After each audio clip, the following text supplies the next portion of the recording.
A 10-year-old girl presents to her pediatrician for a checkup. She reports mild bilateral leg pain when she walks quickly or runs. Vital signs show blood pressure 144/82 in the right arm and 148/84 in the left arm, but only 98/45 in the right leg and 96/44 in the left leg. On physical examination, palpation of pulses reveals brachial femoral delay. In which of the following genetic syndromes is this patient's condition most common? Option A, Noonan syndrome. Option B, Turner syndrome. Option C, Alagille syndrome. Option D, DiGeorge syndrome. Option E, Marfan syndrome. Take 10 seconds. Upper extremity hypertension, lower extremity hypotension, brachial femoral delay, and exertional leg claudication in a young girl. This is coarctation of the aorta, a fixed obstruction of the aorta distal to the left subclavian artery. Which genetic syndrome is most classically linked to coarctation of the aorta, especially in girls?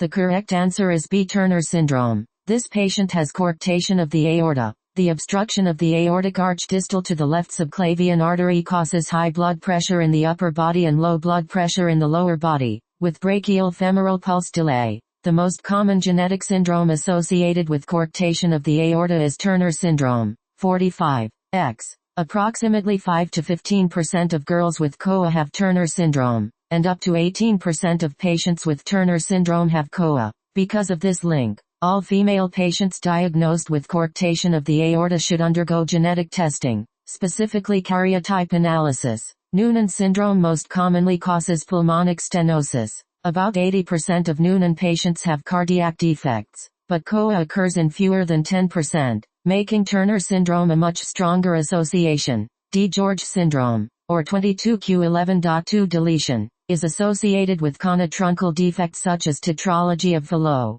truncus arteriosus, and interrupted aortic arch. COA can occur but is not the classic defect. Alagille syndrome is most commonly associated with branch pulmonary artery stenosis and hypoplasia. COA has been reported but is much less likely. Marfan syndrome causes aortic root dilation, aortic regurgitation, increased risk of aortic dissection, and mitral valve prolapse. Coarctation of the aorta is not a typical finding. Key testing point: coarctation of the aorta presents with upper extremity hypertension, lower extremity hypotension, brachial femoral pulse delay, and exertional leg claudication. The most common genetic syndrome associated with COA in girls is Turner syndrome. All female patients diagnosed with COA should undergo karyotype analysis.